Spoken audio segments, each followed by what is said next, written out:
Hello guys, स्वागत है आपका हमारे यूट्यूब चैनल में। आज हम लोग HVAC chill water distribution system part 2 लेकर आए हैं आपके सामने। इसे पिछली वीडियो में जो है हमने डिस्कशन किया था HVAC chill water distribution system के सारे टाइप्स के बारे में। जैसा कि हमने आप स्क्रीन पर देख रहे हैं, ये हमने 4 टाइप्स आपको बताए थे। इसमें से हमने constant volume primary system chill water के बारे में बात किया था। इसकी वीडियो हमने अपलोड भी की हुई है। आप इस वीडियो को देखना चाहते हैं, चैनल पर विजिट करके आप इस वीडियो को देखें, ताकि फर्दर आपको जो चिल वाटर जो डिस्ट्रीब्यूशन सिस्टम है आपको वो आसानी से समझ में आएगा। तो आज जो हम लोग बात करेंगे प्राइमरी और सेकेंडरी चिल वाटर सिस्टम के बारे में बात करेंगे।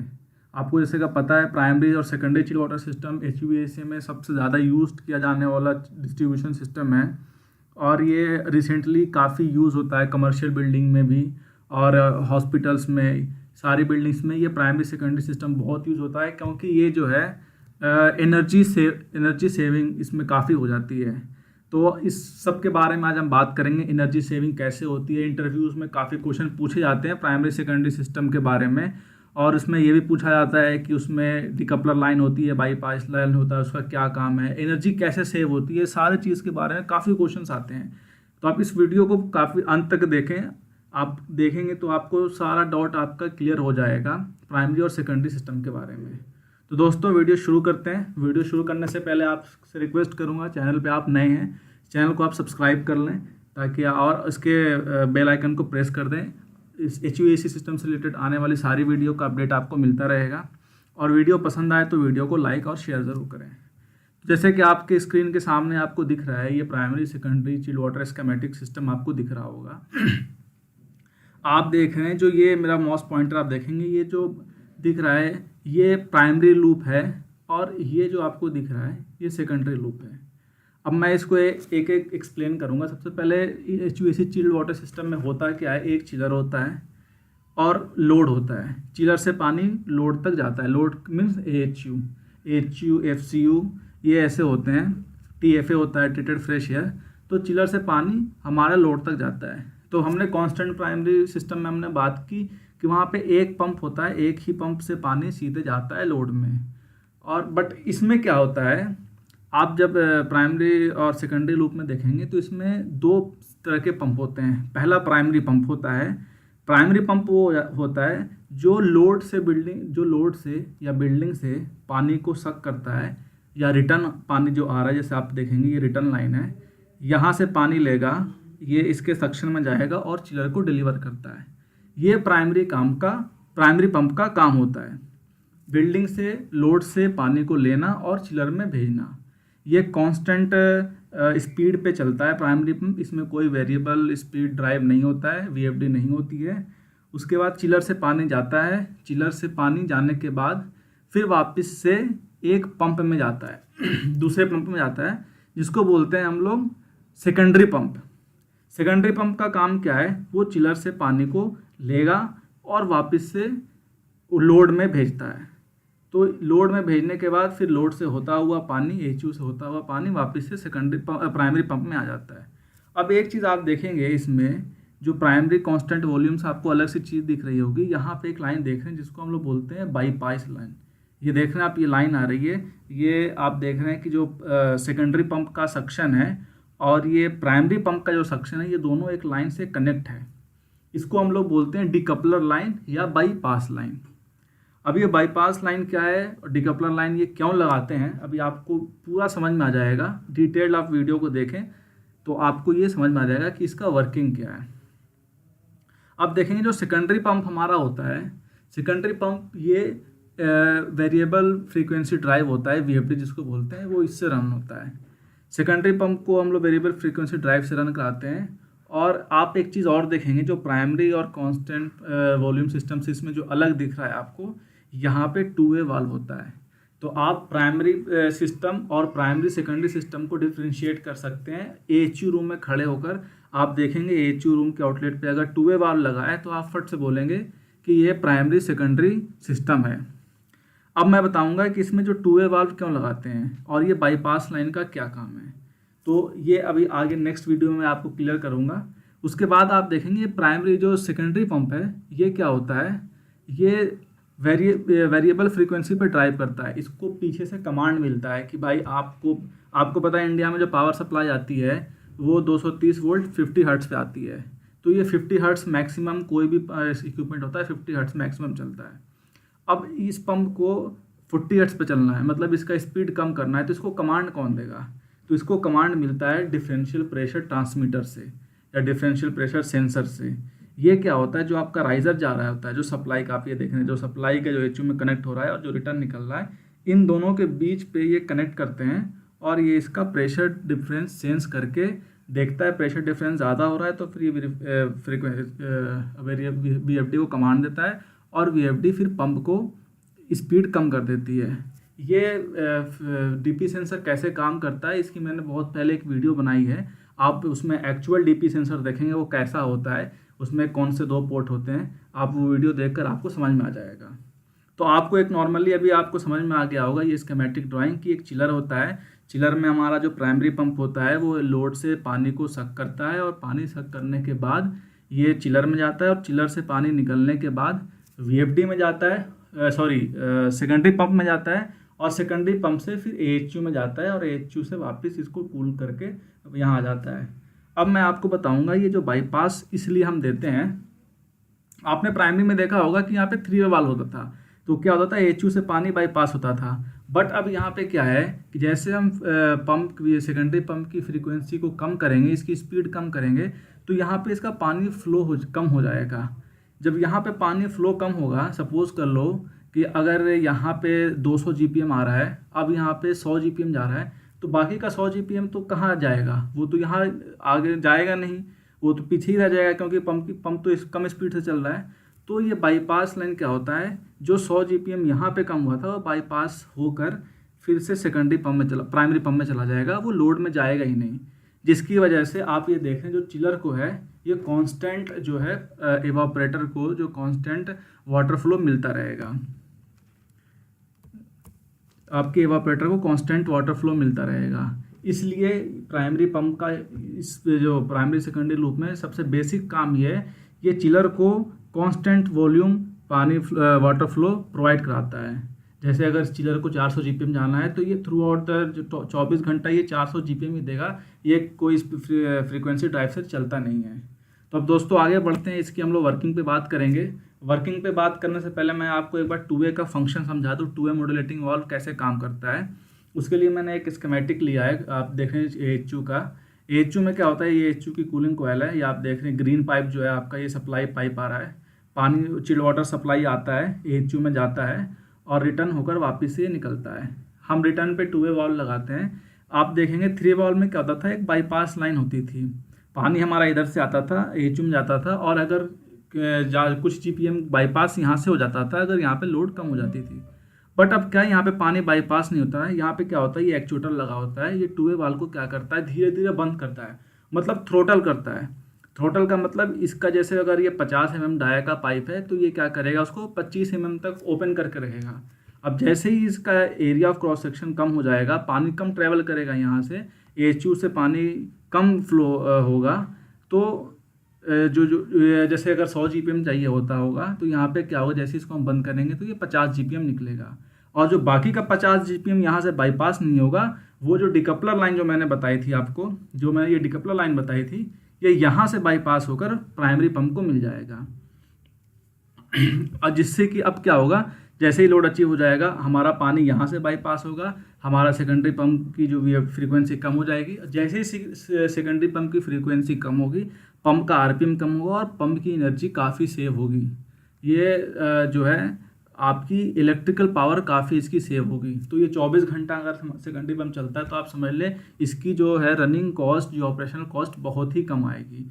तो ये जो सिस्टम बेसिकली, एक तो हम जो प्राइमरी सेकेंडरी लगाते हैं ये काफ़ी बड़े सिस्टम में लगाते हैं जहाँ पे बड़ी बिल्डिंग होती है, जहाँ पे टनेज ज़्यादा होता है, और इसका जो मेन पर्पस है वो एनर्जी सेविंग का है। अब मैं आपको इसमें एक जो मैंने पूरा एक स्कीमेटिक उठाया है जिसमें एक लोड आपको दिख रहा है और प्राइमरी सेकेंडरी लूप दिख रहा है, तो मैं आपको एक बार फ्लो समझाता हूँ, इसकी एनर्जी सेविंग बताता हूँ कि कैसे एनर्जी सेविंग इसकी होती है। आप 3 चिलर देख रहे हैं, एक चिलर 200 TR का है, इसका मतलब 600 TR का पूरा जो है प्लांट लगा हुआ है यहाँ पे।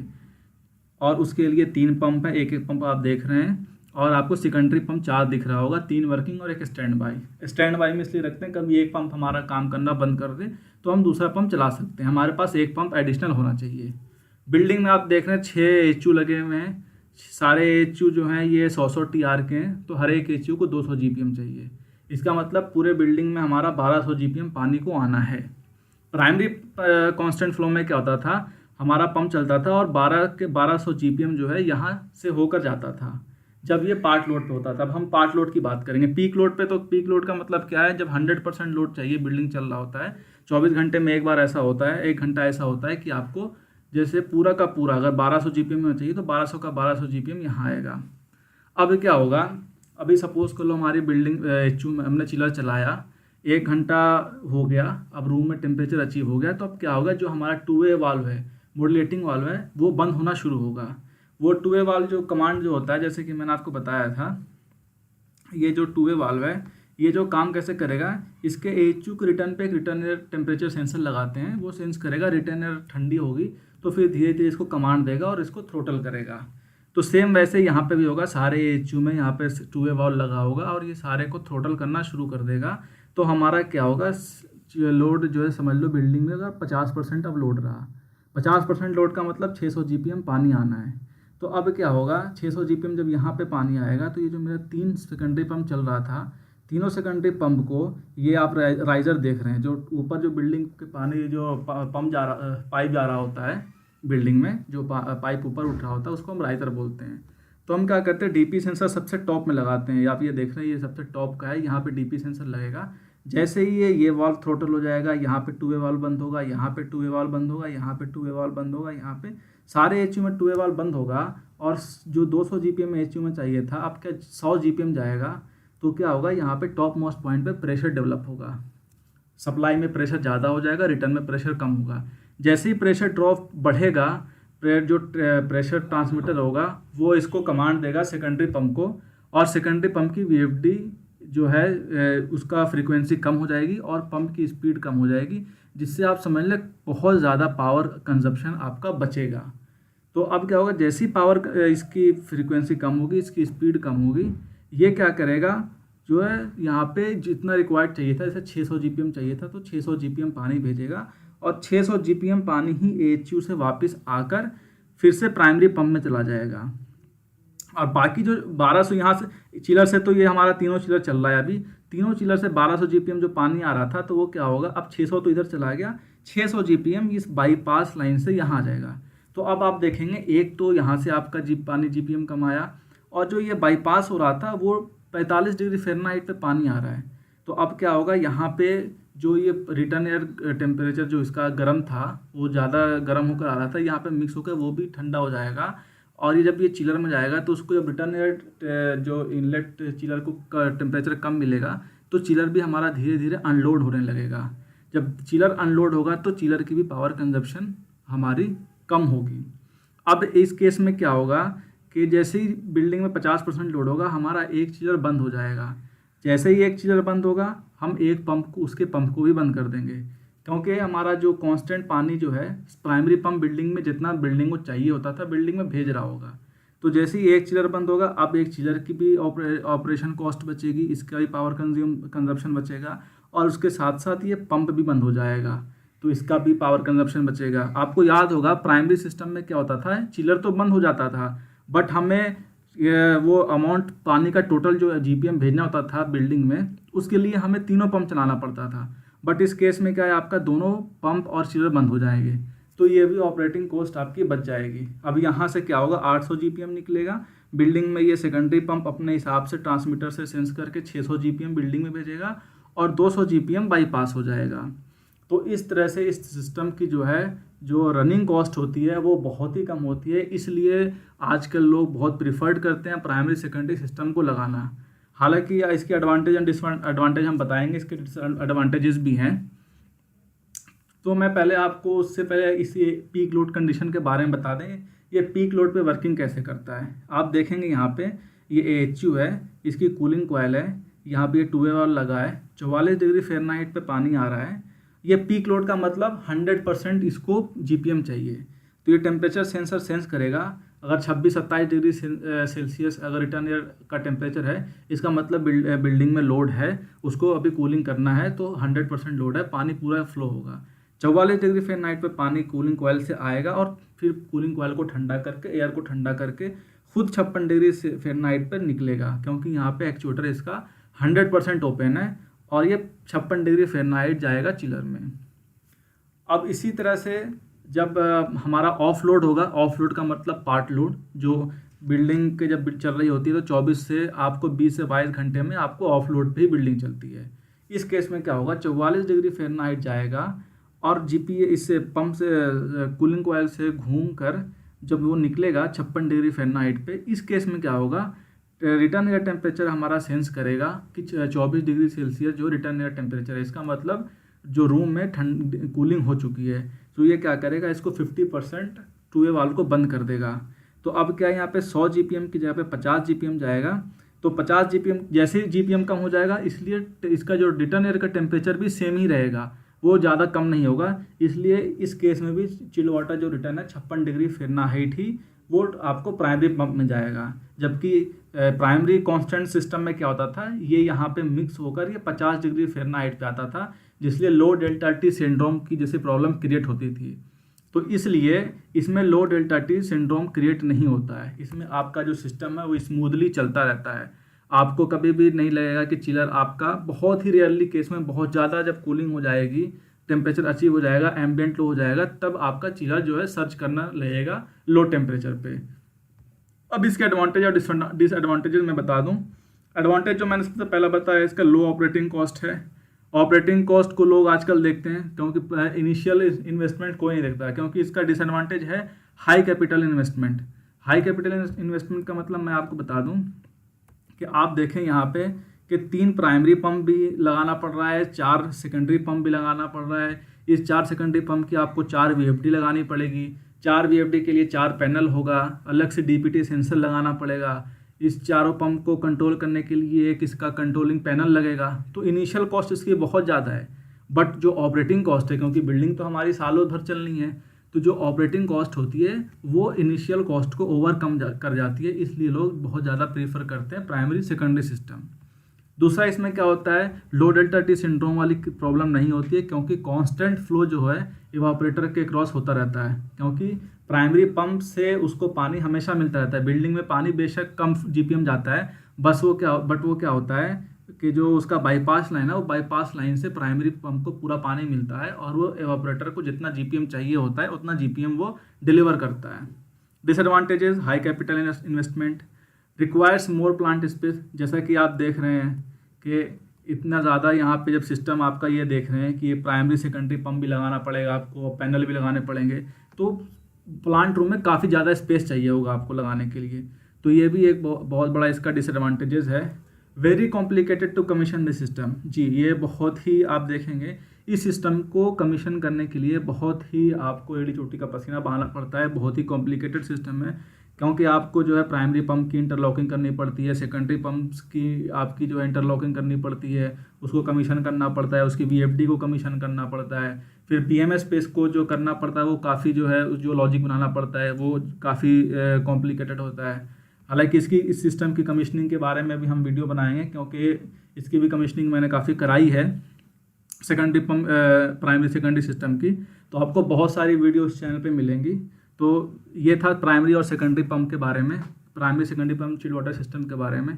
तो आपको वीडियो पसंद आई हो, वीडियो को आप लाइक करें, शेयर करें। आपके कोई क्वेश्चन है, कोई क्वेरी है, कुछ आपको इसमें समझ में नहीं आया हो तो आप हमें कमेंट करके बताएं। आपके हर एक कमेंट का आपको रिस्पॉन्स मिलता है।